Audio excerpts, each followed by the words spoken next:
Bienvenue sur Pépé Soupe. Si vous nous rejoignez, il est l'heure de l'actualité. La Fondation Adjahi est une organisation ivoirienne non gouvernementale qui mène des actions de bienfaisance envers les populations de la Côte d'Ivoire. Créée il y a de cela 15 ans, Adjahi s'implique dans toutes les actions de sensibilisation et n'a pas manqué l'opportunité d'aller vers les populations à l'occasion du Popo Carnaval.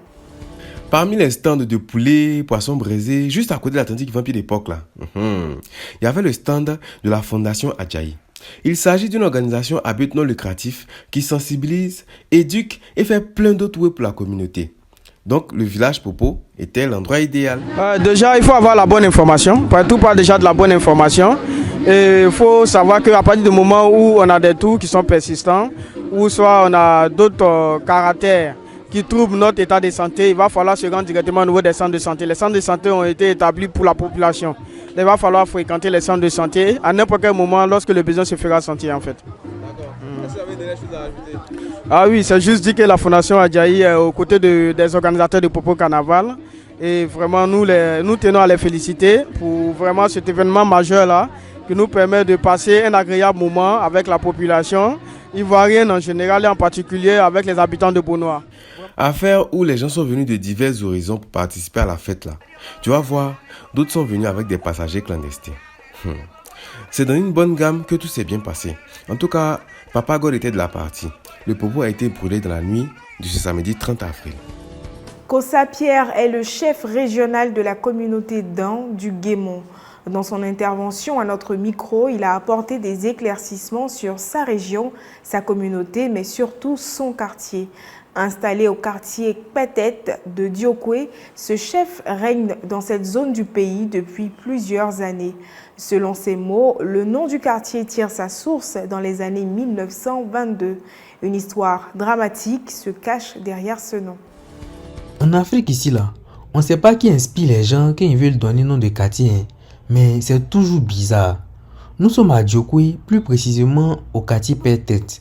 L'histoire du quartier est un peu particulière.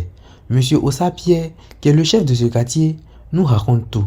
Suivez. Le quartier, communément on l'appelle Kpetet, il y a un missionnaire prêtre qui était ici dans les années 1922. Ce prêtre allait sonner cette cloche, puis la cloche est coupée.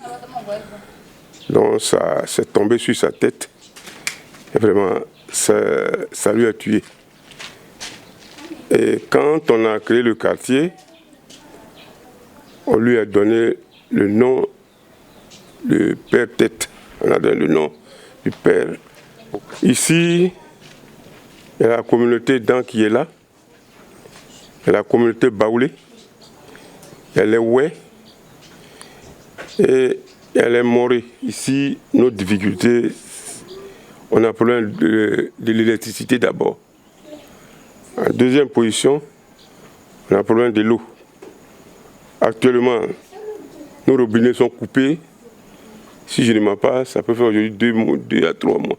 Voici ainsi présenté le quartier Kpetet de Diokwe. Ivoirien même, prendre un événement aussi douloureux pour donner nom des quartiers. Diallo Dawa Guy Marcel est un jeune entrepreneur installé dans la ville de Beaunois. Il est le co-concepteur de l'application Samo, une plateforme numérique de livraison destinée aux restaurateurs du Sud Comoé. En effet, l'application Samo a vu le jour pour permettre aux restaurateurs du Sud Comoé d'avoir plus de visibilité et de se familiariser avec la vente en ligne. On dénombre plus de 200 utilisateurs. Samo est un village non loin de Beaunois. Pour montrer son attachement au lieu où il a grandi, Anne Kadio Brian a donné son nom à une application dont il a eu l'idée. Samo permet de commander son dabali, d'acheter des médicaments à la pharmacie, de louer les services d'un taxi, bref, de faire full de way. Guy Marcel, qui représente Samo à Beaunois, nous en parle. Bon, l'application, l'idée est venue dans l'envie d'aider ces personnes-là qui ont des restaurants, mais qui n'ont pas de visibilité. Voilà, c'est pour permettre à ces personnes-là d'avoir plus de visibilité, plus de clients. Mais nous avons plusieurs restaurants et vu que nous avons une page Facebook Nous avons 1000 abonnés sur la page Facebook et puis plus de 200 utilisateurs de l'application même. Bon, pour la conception, vu que ce n'est pas quelque chose qui a été fait un coup, voilà, si je vais additionner un peu, je peux dire 2 à 3 millions. Quand tout marche bien, on peut aller à 300, 400 000. Mais quand c'est un peu, bon, on peut dire qu'on ne veut pas, quand on a ce qu'on ne veut pas, ça peut être 250, ou bien 250 000. Bon, actuellement, pour faire la promotion de l'application, c'est plus sur le net, voilà, sur Facebook, voilà, sur les différentes pages. Voilà. Et nous insistons beaucoup même sur le groupe Enfants de Beaunois. Voilà, c'est un groupe Facebook. Donc voilà, pour le moment là, Samo est disponible seulement à San Pedro et Beaunois, mais les fondateurs comptent l'étendre à toute la Côte d'Ivoire. Et bon pour eux. PP News, c'est terminé pour ce soir. On se donne rendez-vous demain, 20h.